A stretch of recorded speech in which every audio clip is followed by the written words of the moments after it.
In 1897, a cook in a Quebec logging camp fed 80 men breakfast before sunrise. Pork, beans, biscuits, molasses, and salt beef hash, all by the light of a single kerosene lamp. Each lumberjack ate close to 6,000 calories before noon, and the camp boss expected him to swing an axe for 10 hours after. Number 14 on this list killed more men through indigestion than falling timber ever did. And number 2, food historians at the University of New Brunswick recently confirmed contain more protein per ounce than any modern protein bar on the market. These dishes built a country. They cleared the forest that became Toronto, Ottawa, and Montreal. Yet most Canadians under 40 have never tasted a single one. Before we begin, hit subscribe, because what these men ate to survive will change how you think about real food. Let us count down the 25 forgotten meat dishes that fueled Canada's lumberjacks. Number 25, salt pork and molasses. The cornerstone of every shanty breakfast from Ontario to New Brunswick. The cookie would slice thick slabs of salt pork from the barrel, fry them in their own rendering fat until the edges curled and crisped, then drizzle dark blackstrap molasses over the top while the pan still hissed. The salt and the sweet collided in a way that sounds wrong on paper, but kept men working in -30 weather. A barrel of salt pork cost about $14 in 1890, and a single barrel fed 20 men for nearly 2 weeks. The molasses came up the rivers in wooden kegs from the West Indies trade, cheap enough that camps poured it over almost everything. Men ate this with hard biscuits, scraping the molasses pork fat onto the bread until it dripped down their wrists. It packed nearly 1,200 calories in one serving, and the cookie knew that without that fat layer, frostbite would take fingers by February. Number 24, pea soup with pork hocks. The French-Canadian camps along the Gatineau River swore by this thick yellow broth. Dried split peas were soaked overnight in cast iron kettles the size of bathtubs, then simmered all day with smoked pork hocks until the meat fell from the bone in stringy ribbons. The cookie added onions, savory herbs, and sometimes a knob of pork fat for richness. By supper time, the soup was thick enough that a wooden spoon stood upright in the pot. Men ate it in tin bowls, ladled 3 times for each man, with chunks of bread torn from day-old loaves. A pound of dried peas cost 4 cents in 1885, and a single hock could flavor enough soup for 30 men.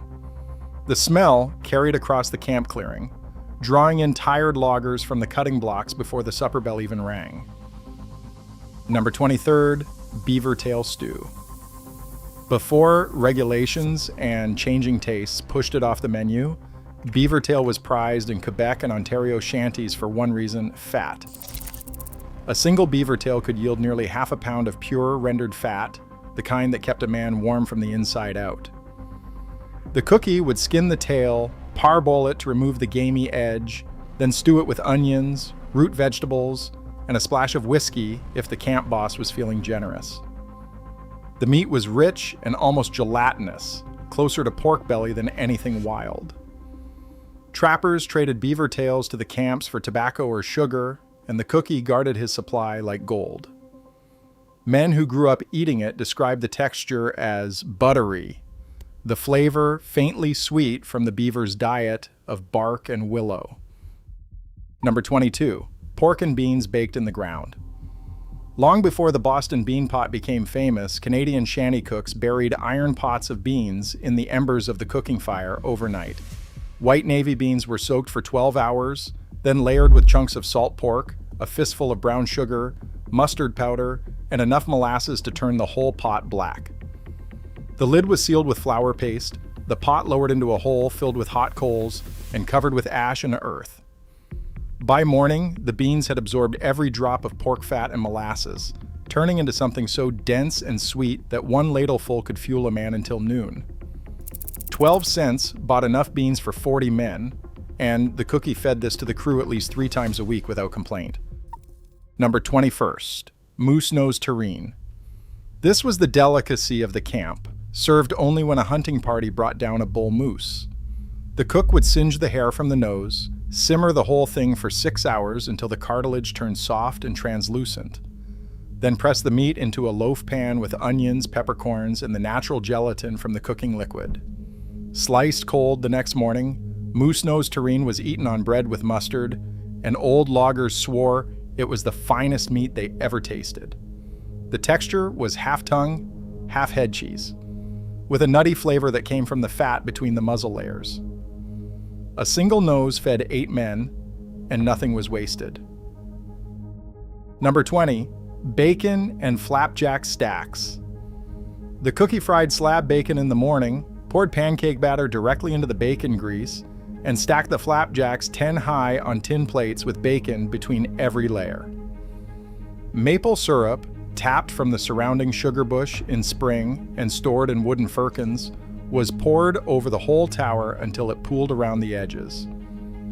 A logger ate this with both hands, no fork, washed down with black tea so strong it stained the enamel cups. Each stack hit roughly 2,000 calories, and the cookie served it every Sunday morning as a reward for the week's labor. Bacon ran about 11 cents a pound in 1895, and a camp of 60 men went through a side every 2 days.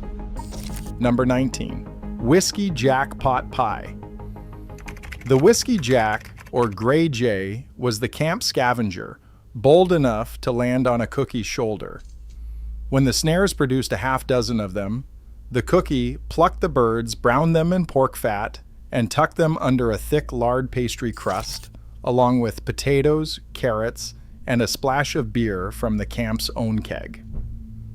The meat was dark, almost gamey, but the slow bake under the pastry mellowed it into something rich and warming.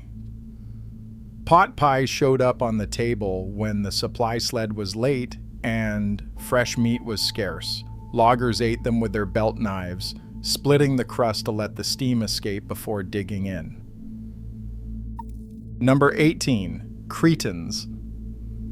This French-Canadian pork spread was packed into stone crocks and kept on the breakfast table from October to April. The cookie ground fatty pork shoulder very fine, then simmered it for hours with onions, cinnamon, cloves, and allspice until the fat rendered and the meat turned into a soft, spreadable paste. Poured into crocks and chilled overnight, it set into something between a pâté and a rillette.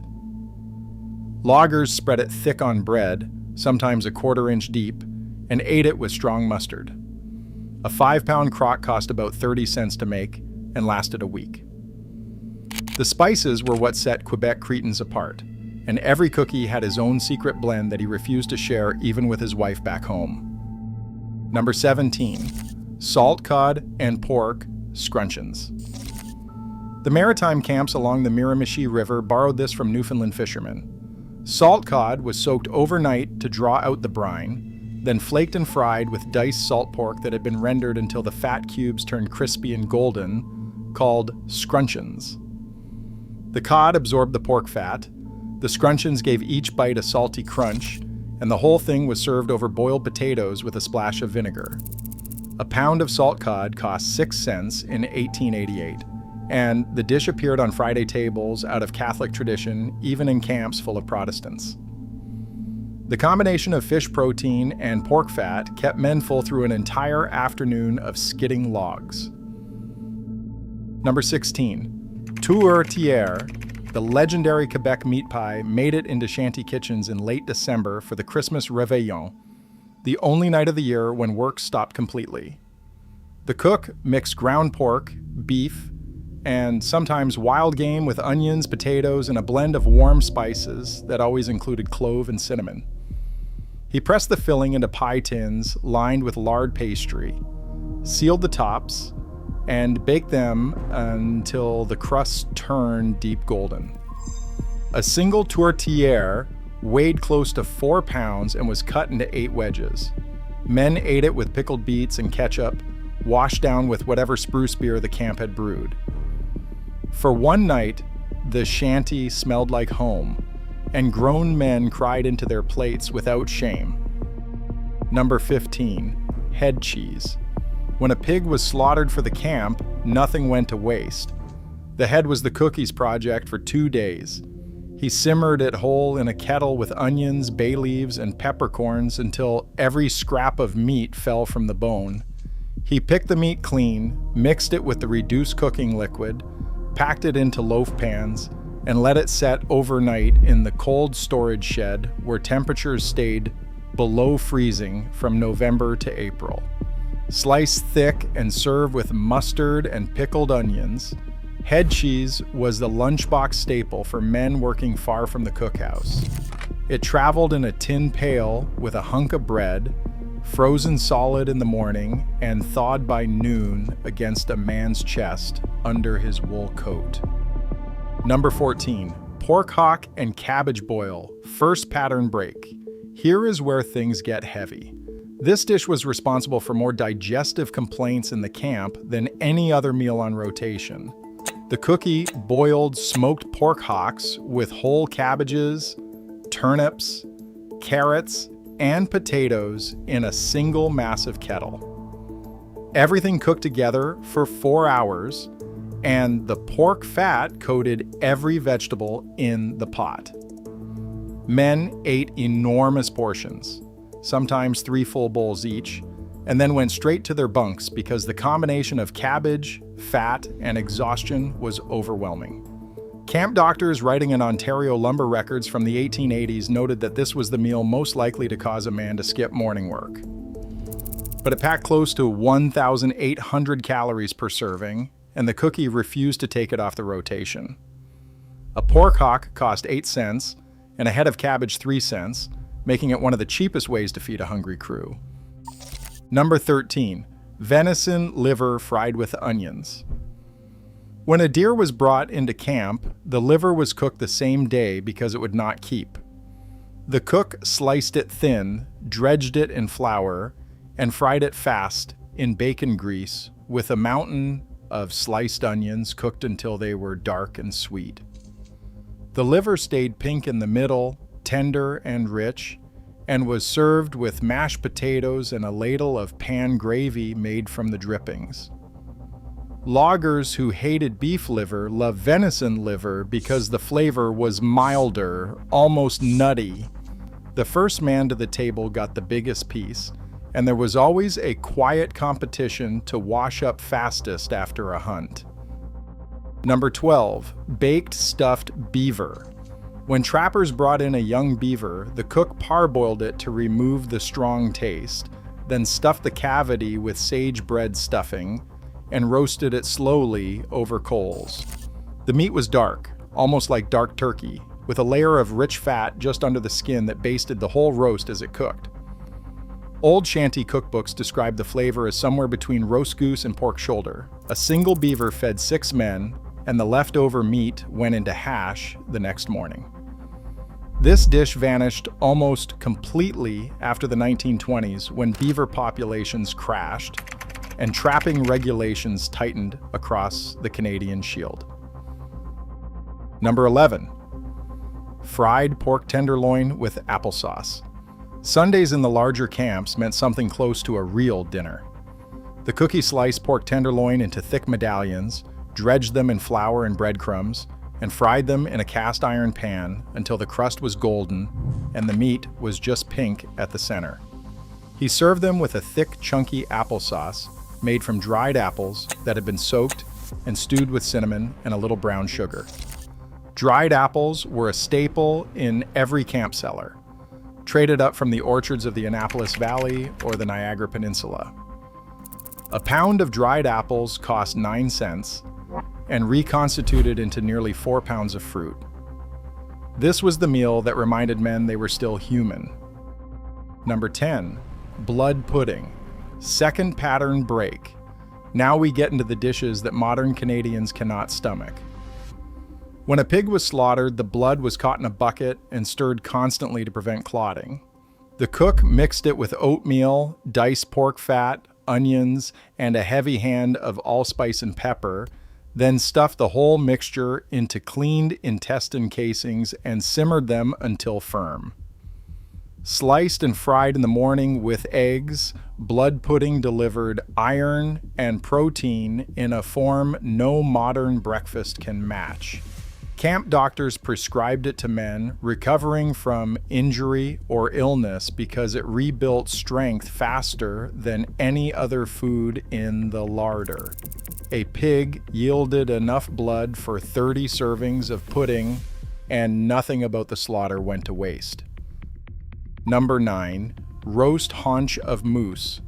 When a moose was brought down within hauling distance of the camp, the cook turned the whole hindquarter into a roast that fed the entire crew. He larded the lean meat with strips of salt pork, pushing them deep into the muscle with a sharpened stick. Then roasted it for hours over a bed of coals in the outdoor fire pit, turning it slowly on a green wood spit. The meat was dark and dense, with a flavor closer to beef than to deer because of the moose's diet of aquatic plants and willow.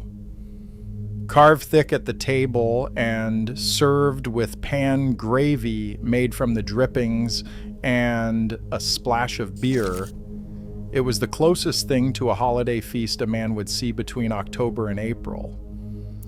A single hindquarter weighed close to 80 pounds and fed 60 men in one sitting. Number 8. Smoked sausage and sauerkraut. German and Polish loggers brought this to the Ottawa Valley camps in the 1880s, and within a decade it was on every cookie's rotation. Thick smoked pork sausages simmered with sauerkraut that had been fermented in oak barrels through the summer, along with juniper berries, caraway seed, and a splash of cider. The sourness of the kraut cut through the richness of the sausage, and the dish kept men full through brutal afternoons of crosscut sawing. A barrel of sauerkraut cost $3 and lasted a camp 2 months. The cookie served this with rye bread and butter, and the smell of it cooking pulled men in from the cold like a magnet. Number 7. Hash made from yesterday's beef. Nothing was wasted, and yesterday's roast became today's hash. The cook diced cold beef, cold potatoes, and cold onions, then fried the whole mixture in bacon grease in a cast iron pan the size of a wagon wheel until the bottom layer formed a dark crust. He flipped sections of it with a spade-sized spatula, served it onto tin plates, and topped each portion with a fried egg from the camp's own chickens or from eggs preserved in water glass through the winter. Hash was Monday morning's breakfast, dependable and filling, and the crispy bits at the bottom of the pan were fought over like treasure. Number 6. Bear meat stew. Third pattern break. Here is a dish that shocked even the loggers themselves. When a bear was killed near the camp, usually because it had gotten into the food stores, the meat went into the kettle. The cook braised the tough cuts for half a day with onions, root vegetables, and a strong dose of vinegar and brown sugar to balance the richness. The fat itself was rendered separately and used for pastry making for the rest of the season because bear lard makes the flakiest pie crusts known to traditional cooking. Old logging camp records from the Algoma district mention bear stew as a dish reserved for celebrating the end of a successful cutting block. Number 5. Pickled pig's feet. These were kept in glass jars on the camp shelves, pickled in vinegar with peppercorns and bay leaves, and pulled out as a snack between meals. Loggers ate them cold, straight from the jar, gnawing the meat from the small bones and washing it down with cold tea. The gelatin in the feet was prized for joint health, and old men in the camps claimed that pickled pig's feet kept their knees and shoulders working into their 70s. A single pig produced 4 feet, and a jar of 6 pickled feet cost almost nothing to prepare, but lasted weeks on the shelf. Number 4. Tongue boiled and pressed. Beef or pork tongue was simmered for hours until tender, peeled, then pressed under a heavy weight overnight to compact the meat into a dense slab. Sliced thin and served on bread with horseradish or mustard, pressed tongue was lunch pail food for men working the farthest cutting blocks. It traveled well, did not spoil in the cold, and packed enormous protein into a small package. The cook always kept a pressed tongue ready in the cold cellar for the men who left camp before dawn. A pound of tongue cost about 12 cents in 1892 and yielded enough sandwich meat for 3 days of lunches. Number 3, maple glazed ham steak. When a sugar bush was being tapped near the camp in late winter, the cookie got first call on the fresh syrup. He took a thick slice of cured ham, fried it in butter until the edges caramelized, then poured a generous ladle of pure maple syrup over the top and let it bubble down into a sticky glaze. The salt of the ham and the sweetness of the syrup combined into something that loggers remembered for the rest of their lives. Old men interviewed in the 1960s for oral history projects in New Brunswick still talked about the first time they tasted maple ham at age 15 in their first season at the camp. It was served with fried potatoes and strong black coffee, and every man on the crew cleaned his plate. Number 2, habitant bean and pork pot, fourth pattern break, the undisputed king of Shanty cooking. This was the dish that ran in the background of every Quebec and Acadian camp, simmering low in a cast iron pot from one day to the next, never quite emptied. White beans, salt pork, onions, mustard, molasses, brown sugar, and a splash of strong tea for color and depth. The cookie added scraps and bones throughout the week, and the pot deepened in flavor every day. Food historians at the University of New Brunswick recently confirmed that a single bowl of properly made habitant beans contained more usable protein per ounce than almost any modern meat alternative on the market today. Loggers ate this morning, noon, and night, and nobody complained because every bowl tasted slightly different from the last. The pot was never washed during the season, only refilled. Men who grew up in those camps later refused to eat canned beans for the rest of their lives because nothing in a tin could match what came out of that black iron kettle. Number 1, whole roasted pig. And finally, in first place, the dish that crowned the end of every cutting season. When the spring drives were finished and the logs were floating downriver toward the mills, the camp boss would slaughter a whole pig and turn the cookie loose.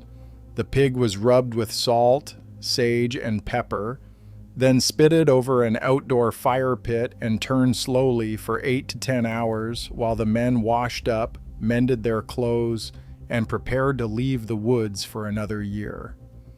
The skin crackled into shards, the fat dripped into the coals and sent up clouds of fragrant smoke, and the meat fell from the bone in glistening chunks. Every man in the camp got as much as he could eat, with bread, beans, pickles, and whatever beer was left in the kegs. The boss made a speech, the cookie took a bow, and grown men who had not seen their wives or children in 6 months ate until they could not stand. This was the meal that marked the end of the season, the closing of the camp, and the long walk back to civilization. It was the reward for a winter of brutal labor, and it was the meal every logger remembered for the rest of his life. These 25 dishes built Canada. They cleared the forests, fed the men who built the railways, and turned wild country into farms and cities. Try one this winter. Render your own salt pork, simmer a pot of habitant beans, or pour real maple syrup over a thick ham steak. Then come back and tell me in the comments which one you tried. Your great-grandfather knew these flavors. Now you do too.